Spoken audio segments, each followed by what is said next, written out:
Salut tout le monde. On va revenir sur Conan Exiles pour, je pense, terminer cette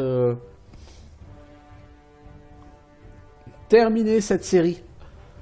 Donc ce sera le 16e épisode, c'est déjà plus d'épisodes que je ne comptais en faire. Tout ça, ça va m'amener, puisque je commence à les uploader les premières semaines de juillet, ça va m'amener jusqu'à début octobre, tout ça. Peut-être même début novembre. Parce que 16 épisodes, ça fait... ouais, ça fait pas tout à fait 4 mois. Donc ça va nous amener jusqu'à mi-octobre, voire fin octobre. Ça va déjà être assez long. Et surtout, je pense qu'en solo, j'ai fait le tour de ce que j'avais à faire. Je veux dire, bon, depuis le dernier épisode, j'ai joué un petit peu, pas tellement longtemps. Je crois que là, j'en suis à 32-33 heures, en fait, de jeu.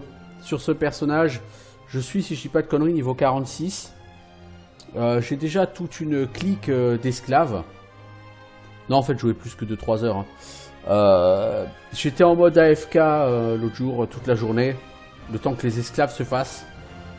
Donc je fais 2 fournées d'esclaves. Du coup, j'ai peut-être 45 heures plutôt. J'ai passé vraiment toute une journée en mode AFK. Le temps que les esclaves se fassent. Mais bon, au bout de 45 heures de jeu, j'en suis où? Je suis niveau 46. J'ai une première base, donc dans le désert. J'ai une deuxième base juste à côté d'Assagart. Je suis allé plusieurs fois faire le tour de la ville, tuer tout le monde dans la ville. Du coup, ça m'a fait pas mal pexer. Parce qu'en plus, je crois que le week-end dernier, il y avait un week-end double XP. Du coup, l'XP de bâche était multiplié par 2. Et même si j'ai pas bâché plus de 2 heures, ça m'a vraiment donné un boost non négligeable, je trouve.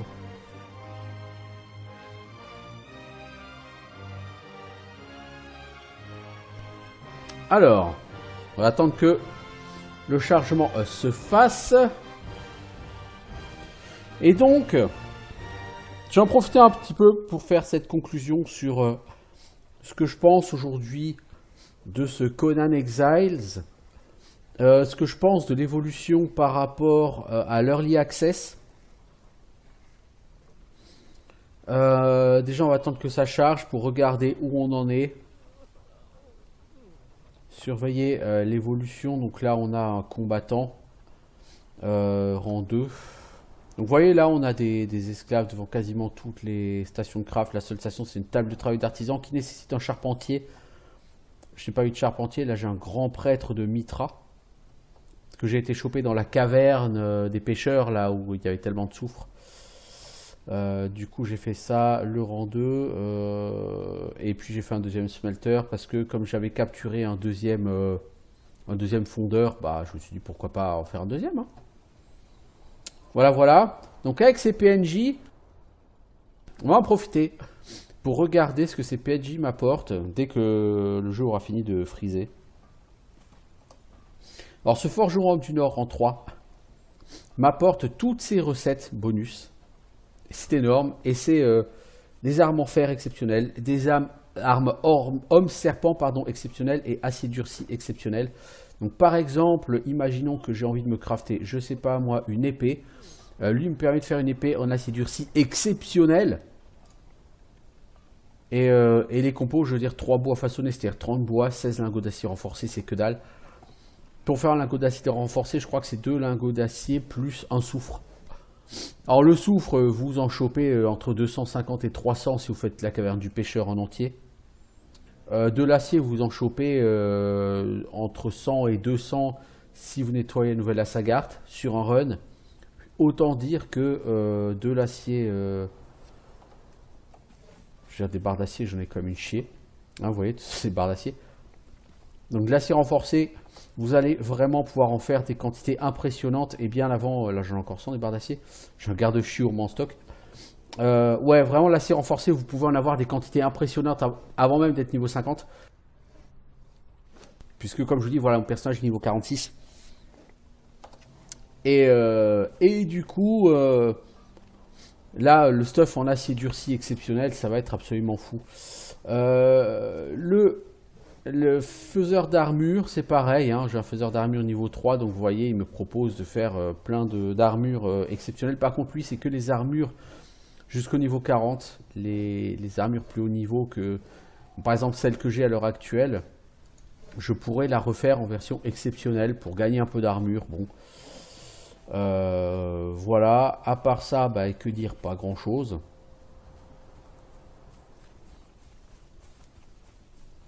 J'ai changé pour mes archers, vous voyez, j'ai fait j'avais des petites tours où je pourrais mettre des archers. Donc là, pour que ma base soit correctement protégée, il va me falloir, je crois, 4 archers, 4 ou 5 archers. Et il va me falloir pas mal de combattants. Et là où j'ai un archer, là, sur sa petite tour. Si j'ai un combattant, donc ces gens sont censés me protéger contre éventuellement le loup qui rôde, sachant que le loup reste bientôt, enfin plutôt bien au large, à distance. Maintenant, alors du coup, depuis la dernière fois, je suis allé faire un tour vers le Tertre des Morts. Alors, au Tertre des Morts, il faut savoir qu'au nord, là, il y a un énorme village cimérien. Donc c'est un village qui est d'un niveau encore supérieur à Sagart. Donc c'est vraiment très compliqué. Le problème de ce village, c'est plus compliqué que la nouvelle Sagart, mais vous ne gagnez pas de meilleur loot sur les ennemis ou dans les coffres. Du coup, l'intérêt d'y aller est relativement faible. Et j'en ai profité aussi pour tuer une espèce de squelette fantôme bleu brillant là qui traîne là-bas. Il n'avait pas de loot. Et il n'avait rien d'intéressant sur lui. Bon, donc je crois qu'il y a un donjon là-bas, je suis pas sûr. Bon, j'ai aussi fabriqué un petit mont de charge là pour valider l'étape du périple. Par contre, il y a un truc assez bizarre, c'est que j'avais crafté ici un escalier.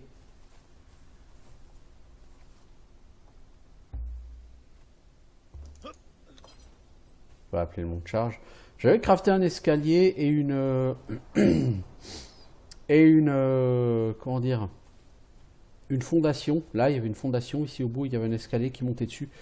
Ce qui permettait de monter vers le mont de charge. Mais apparemment, ils ont disparu. Du coup, on va monter sur le mont de charge par ici. Voilà, juste pour montrer comment fonctionne un mont de charge. Donc il y a quand même encore beaucoup de bugs sur ce jeu. Ça, c'est vraiment le truc que j'ai...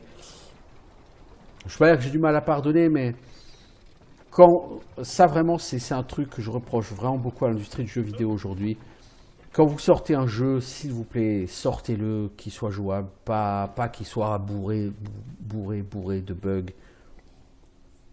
Parce que c'est super énervant, je veux dire, d'être sur un jeu qui est bourré de bugs, qui sort bourré de bugs et qui va être corrigé 6 mois ou 1 an plus tard.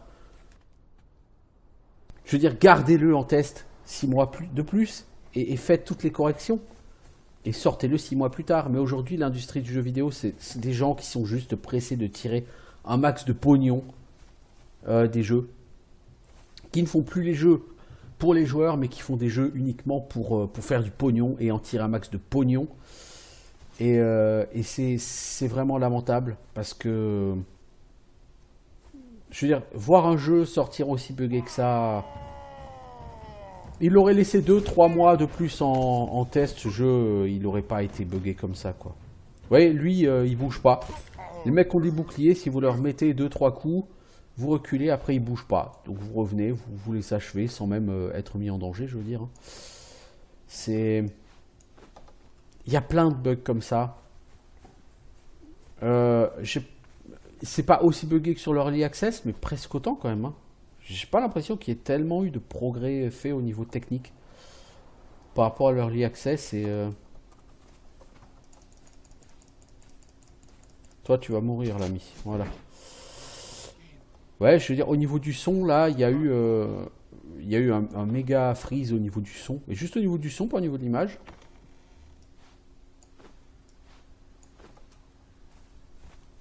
C'est un bug qu'on a beaucoup entendu aussi, hein. Je veux dire, voilà, c'est bugs de lag de son.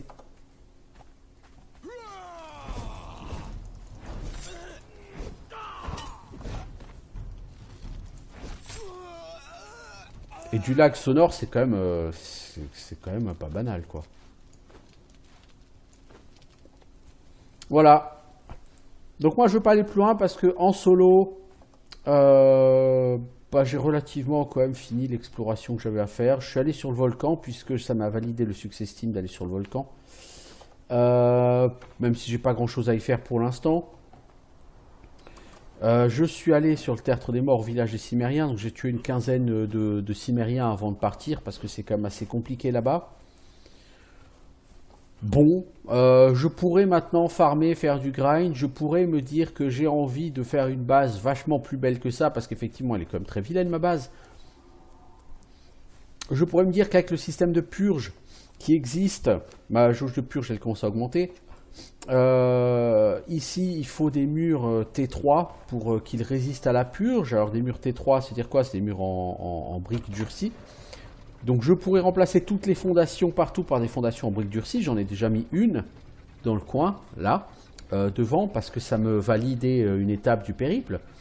Mais je pourrais remplacer toutes les fondations par ça et rajouter des murs. Je pourrais, voilà. Encore une fois, si tu joues en solo... c'est pas fondamentalement important. Donc voilà, j'ai fait relativement le tour du contenu solo. Bon, bien sûr, je pourrais continuer d'augmenter ma base, aller booster les esclaves, etc. Ça, je vais le faire. Pour moi, je veux dire, c'est pas quelque chose que je vais filmer pour une vidéo YouTube. J'ai envie de monter niveau 50. Voilà. Et puis de voir ce que je pourrais en tirer. Je vais même pas regarder où j'en étais de mes esclaves d'ailleurs. Donc, c'est pour ça que là, je vais pas aller plus loin sur cette série. Mon objectif était de montrer les évolutions depuis l'Early Access. Et je pense que c'est relativement accompli. Alors, à noter par rapport à l'Early Access, il y a quand même un truc, moi, que je trouve bien, mais en même temps pas bien. C'est le périple et l'évolution du gain d'XP sur ce jeu. Je m'explique. Conan Exile, c'est un jeu qui a un monde assez vaste, même si vous pouvez en faire le tour assez vite. C'est un monde quand même relativement vaste si vous voulez exploiter les zones. Et je trouve un peu dommage que sur ce monde assez vaste, le jeu comment dire, le jeu vous permette de passer à côté d'énormément de contenu. Parce que, somme toute, c'est le cas. Je veux dire par là que sur l'Early Access, les niveaux se gagnaient en faisant du bash. Voilà, clairement. Et ça montait lentement. Le temps que vous finissiez votre première base avec 7, 8 esclaves, que tout soit construit, vous étiez niveau 22, 25. Et avec un niveau 22, 25, ça aurait pas été direction les Highlands. Ça aurait été d'abord direction ailleurs, un peu plus haut niveau. Sachant qu'au niveau 22, 25, vous n'avez pas encore accès à l'acier, donc vous auriez été à un endroit où vous auriez chopé un mélange d'acier et de fer, avec de quoi faire une deuxième base, et c'est-à-dire typiquement Seper-Meru. Seper-Meru, c'est du contenu niveau 25-35. Et c'est un des contenus les plus intéressants du jeu à mon sens. Quand je dis Seper-Meru, c'est pas que Seper-Meru, mais c'est toute cette façade ouest ici. Aussi bien la source asséchée, aller chasser au bosquet de la couronne éventuellement, se taper la crête de Brisfer, voire même la partie avec l'antre, etc. Tout ça, c'est du niveau... mais bon, Seper-Meru, tout ça, c'est niveau 25-35.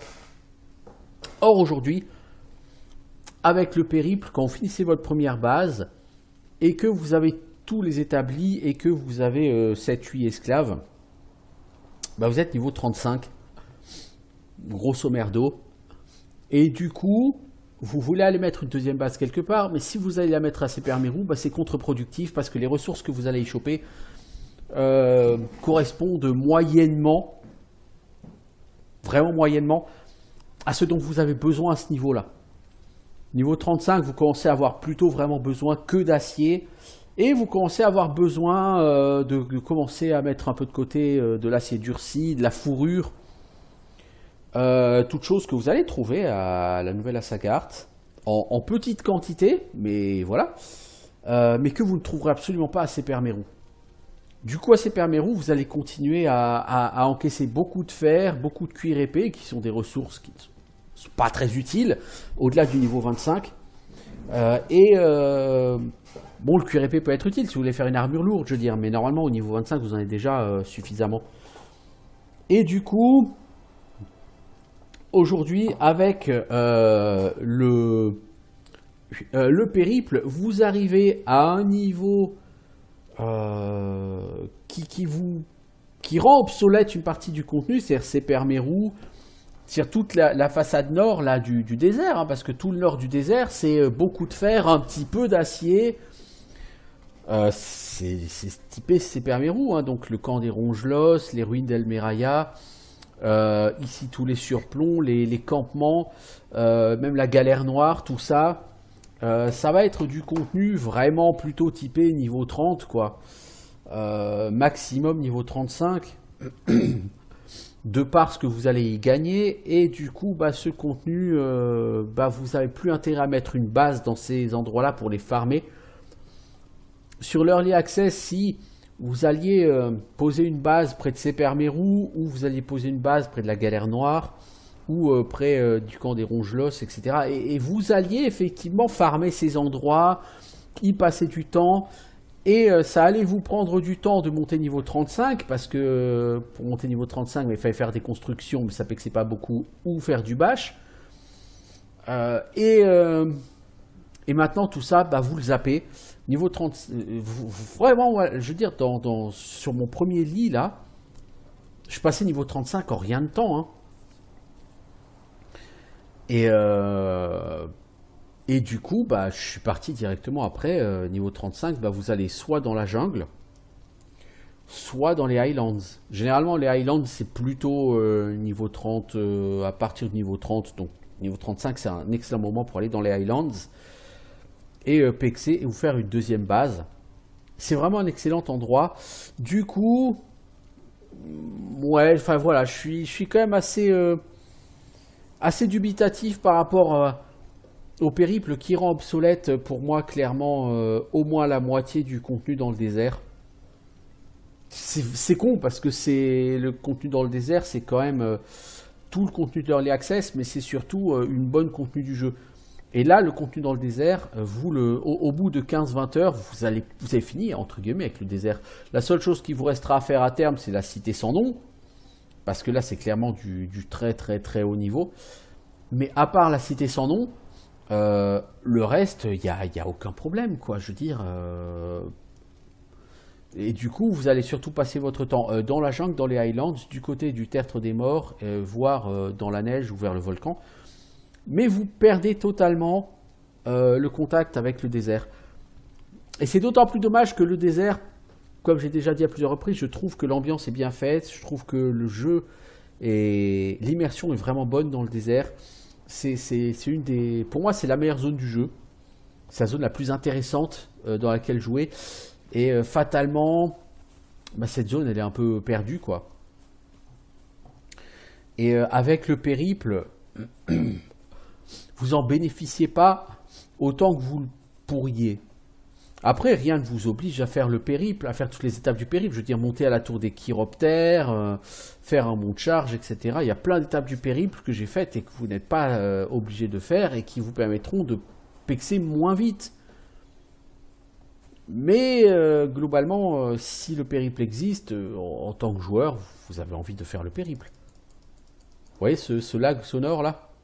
Je veux dire, t'as le son 1 heure après.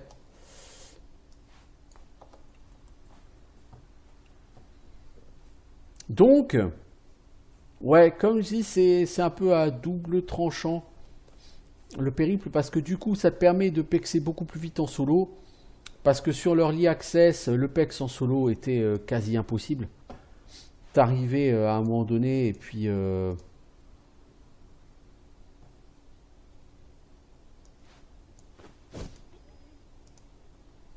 Donc j'étais arrivé à un moment donné, et puis si tu voulais level up en solo, il fallait bâcher, bâcher, bâcher, bâcher, et en solo, c'était infernal de bâcher comme ça.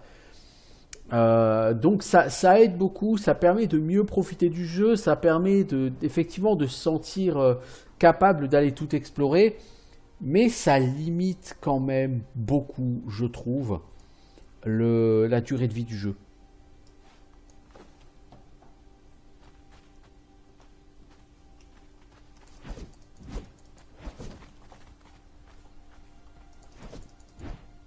Puisque là, clairement, je vous dis, en 45 heures, je suis niveau 46. Je farm clairement la zone de la Nouvelle Asgard.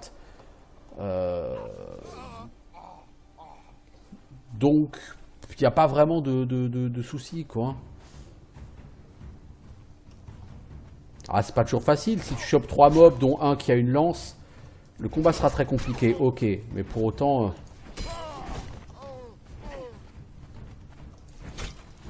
Pour autant, vous voyez, ces ennemis font pas long feu, quoi.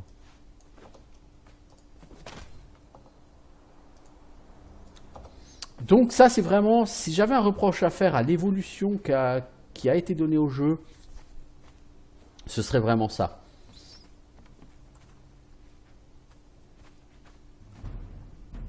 C'est juste que je trouve effectivement dommage d'avoir rendu clairement une partie du contenu obsolète, alors que vraiment c'est du contenu en plus qui est super intéressant. Je veux dire, si c'était du contenu fastidieux et chiant et pas immersif pour un sou, bon, ok, mais là, je veux dire, le contenu est vraiment tout immersif.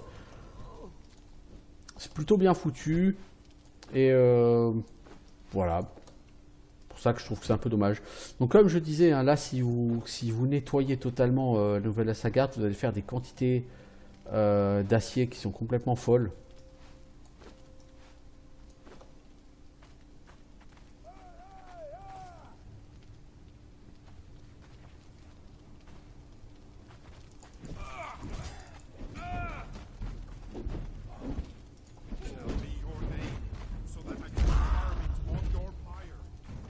Tu m'as bien coincé l'ami, bravo.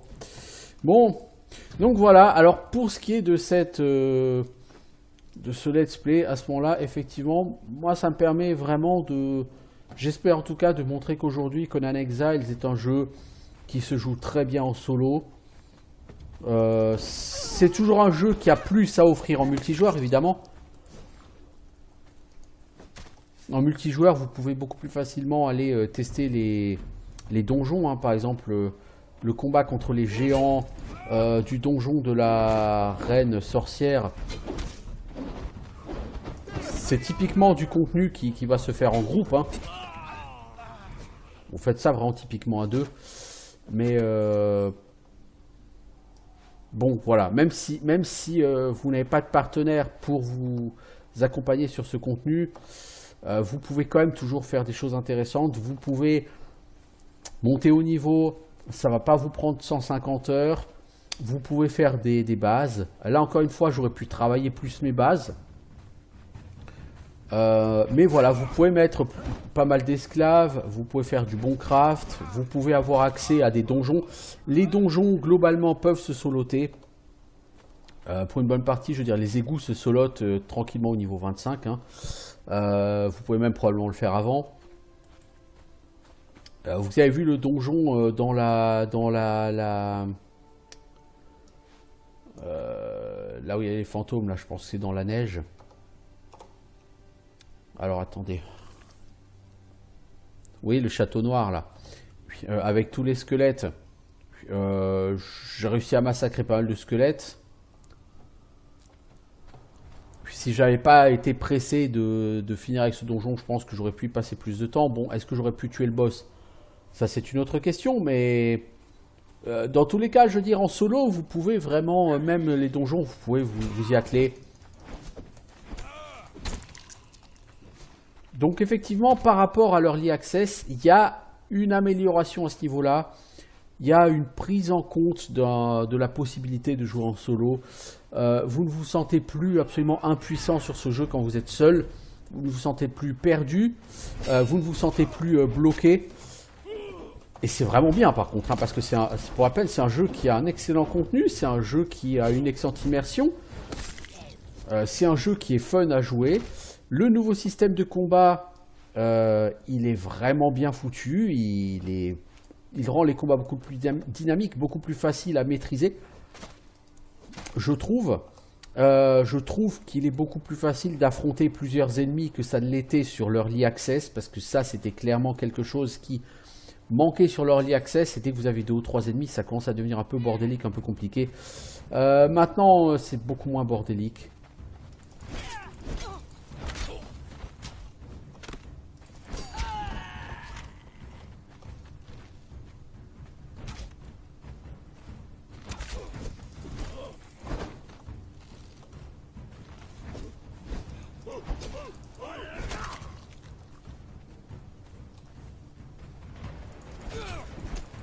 Franchement, j'aime beaucoup le système d'esquive, je le trouve efficace. Et je trouve que du coup le jeu effectivement est bien plus agréable. Donc au niveau technique, ce qu'on peut reprocher effectivement, ce sont tous ces bugs derrière. Mais après voilà, je veux dire, le jeu a été rendu plus accessible aux joueurs solo. Il ne l'était pas énormément avant, maintenant il l'est devenu. Donc c'est bien pour les gens comme moi qui ne font quasiment pas de jeux, qui ne font plus de jeux multijoueurs. Ça fait bien longtemps que je ne fais plus de jeux multijoueurs. Donc pourquoi pas, hein, je veux dire, ça peut être intéressant. Et ça vous montre que quand même, il y a de quoi faire, parce qu'on voit souvent la question être posée, est-ce que Conan Exiles est un jeu qui est intéressant en solo ? Oui, c'est intéressant en solo. Et oui, vous pouvez y faire des choses. Il y a du contenu pour vous. Oh, là, je vais être renvoyé chez moi. Vite fait, moi. Parce qu'il y a un mec avec une lance. Et que je l'ai sous-estimé.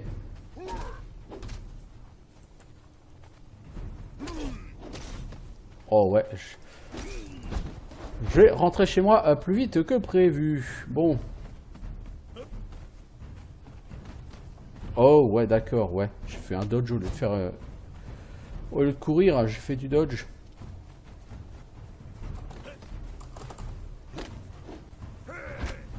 Alors pourquoi est-ce que je viens là? Pour me soigner. Ah, les mecs à la lance sont extrêmement difficiles quand même, hein.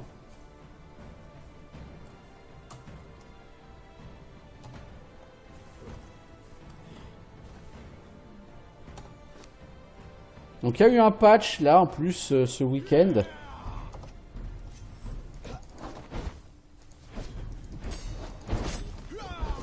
Ah ouais, et puis... ouais, bon, ouais, ok. Je me suis laissé coincer, donc là c'est le décès.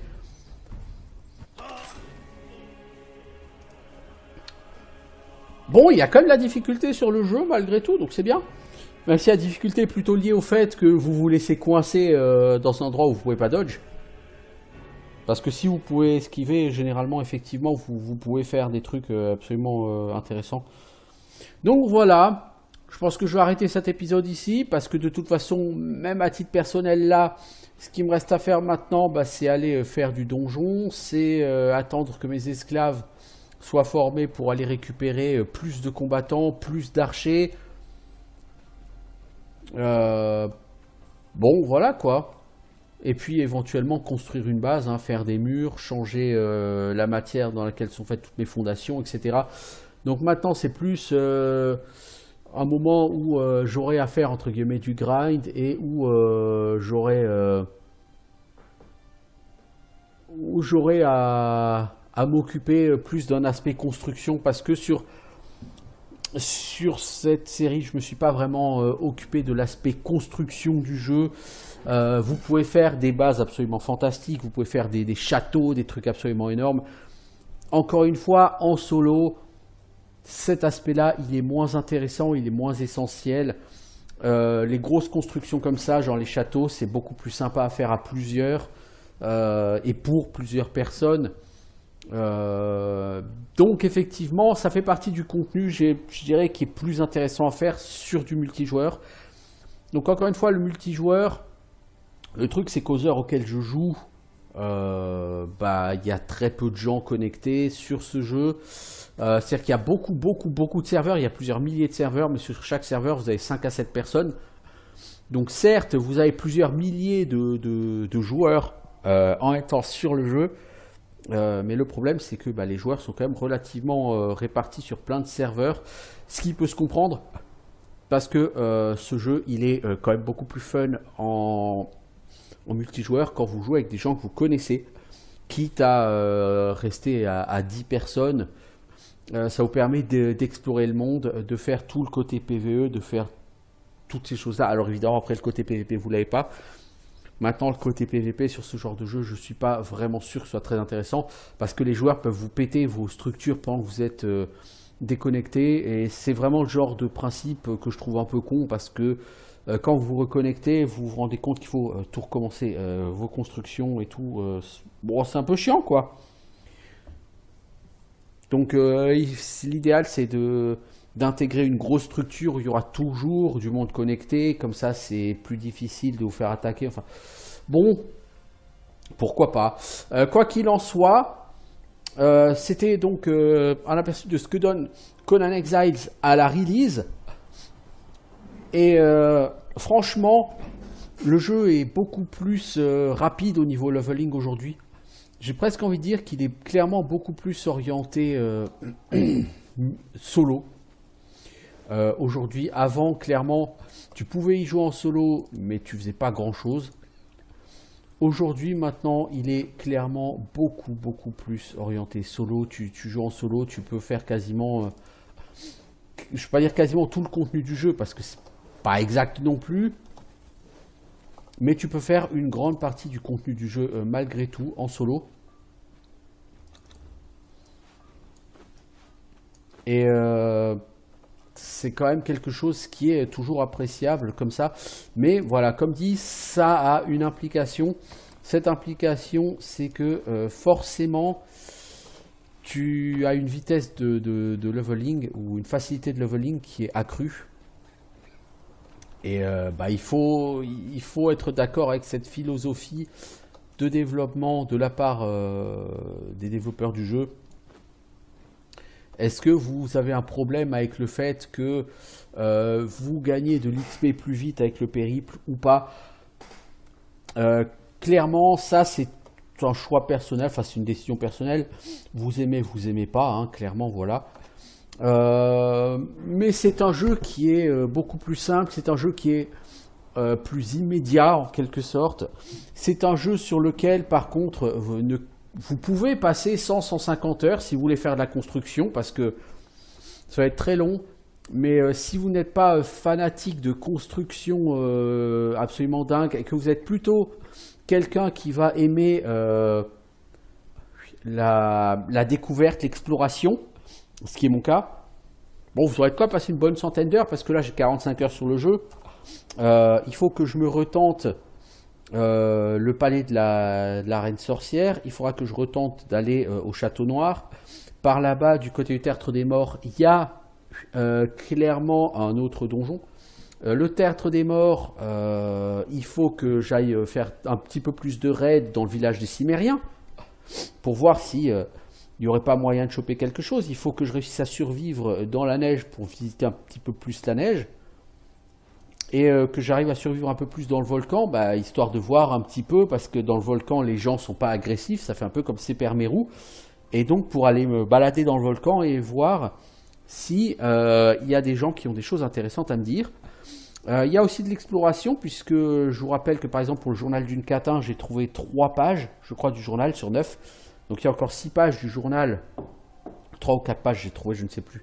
Donc, j'ai 5 ou 6 pages qui m'ont échappé, que je n'ai pas trouvé. Je peux me tenter sur les boss, genre le crocodile géant.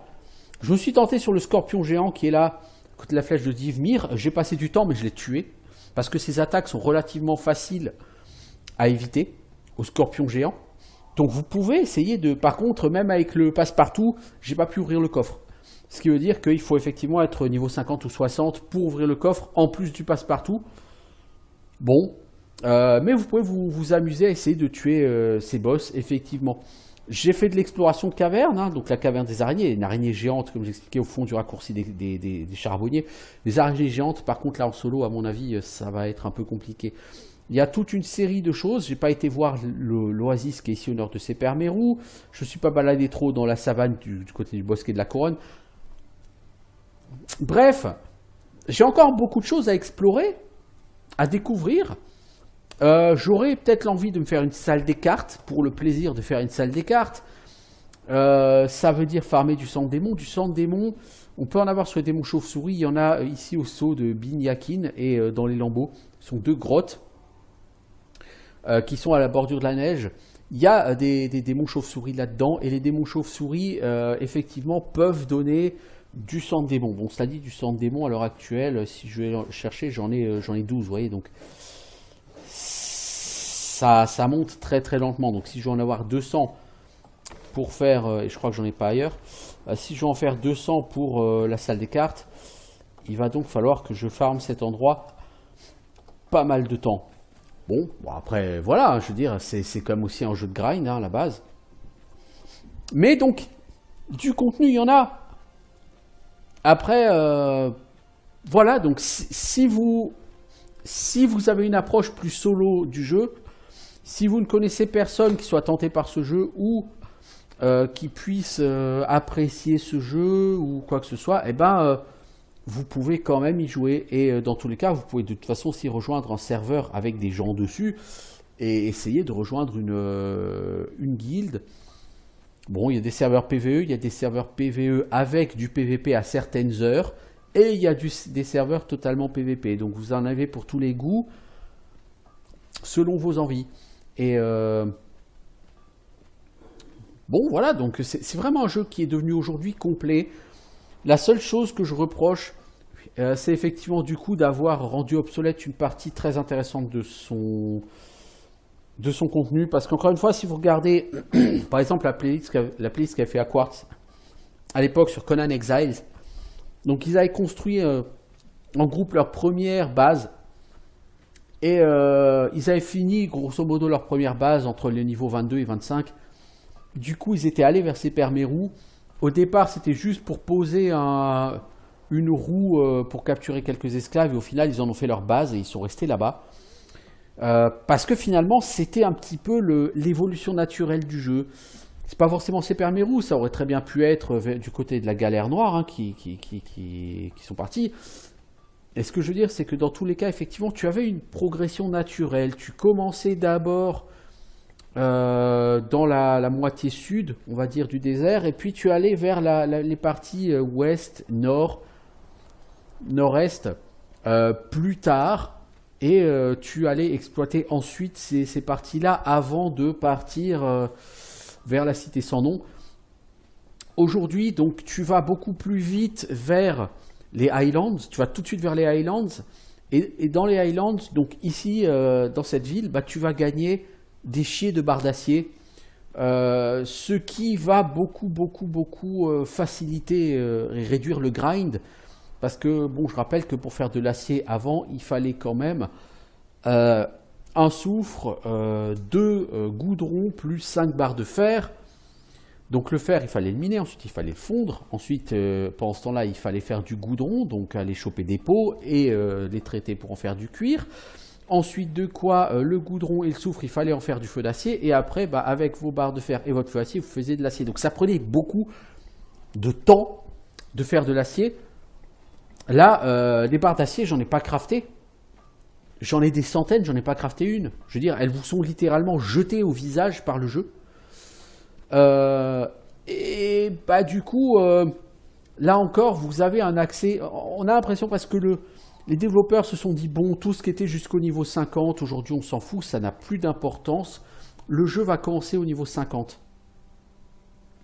Et bah, je trouve ça un petit peu dommage parce que je pense que l'intérêt d'un jeu d'exploration découverte, c'est aussi le leveling. C'est un peu comme sur les MMORPG. Dans le temps, jusqu'à 2005, on va dire, globalement, c'était des jeux avec un leveling très long, voire quasiment sans fin pour certains jeux. Je pense à Lineage 2. Le temps qu'il fallait passer pour arriver au niveau max était tellement débile que c'était relativement du leveling sans fin. Et, euh, et même World of Warcraft hein, sur Vanilla, à titre personnel, j'ai mis 20 jours de played, hein. C'est-à-dire quasiment 500 heures pour faire le leveling et monter jusqu'au niveau 60. Donc à l'époque, il y avait vraiment un état d'esprit qui poussait à faire du leveling long. Et c'était génial parce que ça permettait d'explorer le monde, d'exploiter le monde. Chaque zone du monde, vous y passiez du temps. Chaque zone du monde, vous aviez le temps de l'explorer, vous aviez le temps de la savourer, de profiter de l'ambiance, d'essayer de vous immerger dedans. Alors que quand un jeu vous fait remonter niveau max très vite, en vous disant bah, le jeu commence au niveau max, et bah du coup je trouve que c'est un peu gênant parce que bah, ça implique que tout ce qui est avant le niveau max, vous n'allez pas en profiter, enfin vous allez passer tellement vite que vous n'allez pas le savourer en fait. Et c'est généralement au moins 90% du contenu. Et vous prenez la carte, si elle veut bien s'ouvrir. Et vraiment, je vous jure, hein, toute la partie comme ça, ici désert. Alors je pourrais retourner dans le désert, rien ne m'empêche de le faire. Le problème, c'est que quand je vais aller dans le désert, j'aurai rien d'intéressant à y gagner. Je gagnerai peu d'XP en tuant les ennemis. Leurs loots ne m'intéresseront pas vraiment parce que ça va être quoi? Des os, de la pierre, au mieux du fer. Ça, je m'en fous.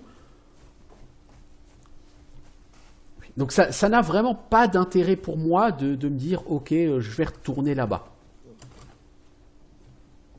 Et ouais, c'est dommage parce que c'est près de la moitié du contenu du jeu et qui au bout d'une vingtaine d'heures, bah, t'en as fait le tour et basta.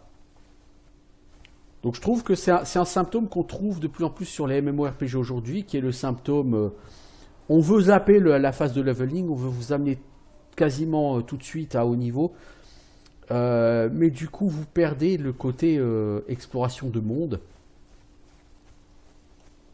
Et ouais, effectivement, du coup, c'est quelque chose que je regrette un peu là-dessus. Bon, pour le reste, vraiment, je trouve qu'ils ont fait du bon taf avec Conan Exiles.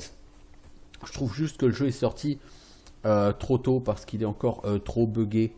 Maintenant, c'est vrai que c'est quelque chose qu'on peut dire de 99% des jeux, malheureusement. Les jeux sortent beaucoup trop tôt, ils sortent avec des gros bugs. Mais bon, je rêve encore d'un temps où effectivement peut-être qu'on pourra avoir des jeux qui sont sortis en bon état. On ne sera pas obligé de se prendre la tête avec des bugs à longueur de temps. Je rêve, je sais. Mais bon, après tout, faut bien essayer de rêver à quelque chose, quoi.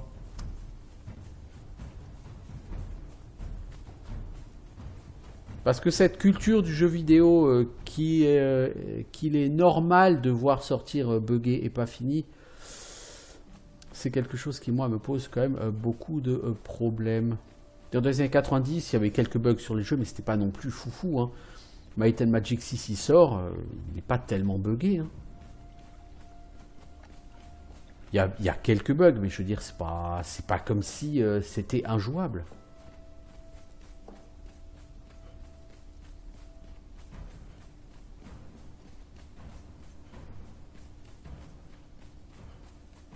Donc bon.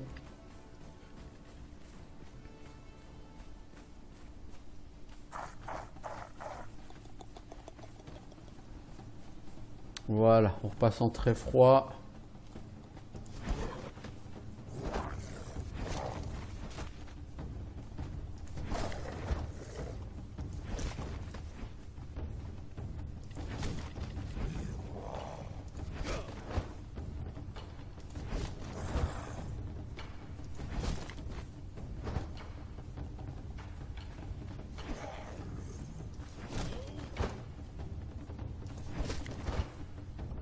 Oh là, oh là, oh là, oh là, oh là. Je perds le contrôle de mes commandes, moi.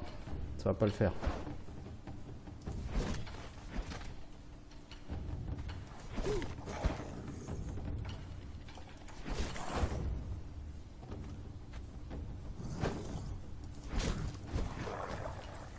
Voilà.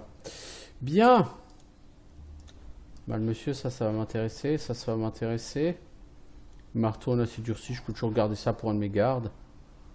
Falcata, on sait jamais, pour un de mes PNJ aussi. Parce que quand vous capturez un esclave, même s'il a du stuff sur lui, une fois qu'il sort la Wheel of Pain, il est à poil, hein, le mec. Bon, il a quand même en général une arme. À peu près correcte. À peu près. Plus ou moins. Éventuellement.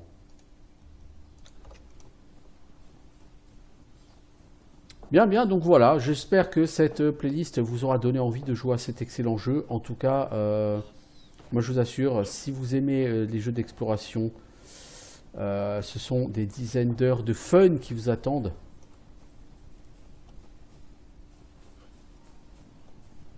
Et c'est pas négligeable aujourd'hui sur un jeu vidéo. Donc même si vous ne jouez pas encore une fois en multijoueur, je pense que le jeu a suffisamment de contenu pour vous amuser en solo. Voilà. Ciao tout le monde.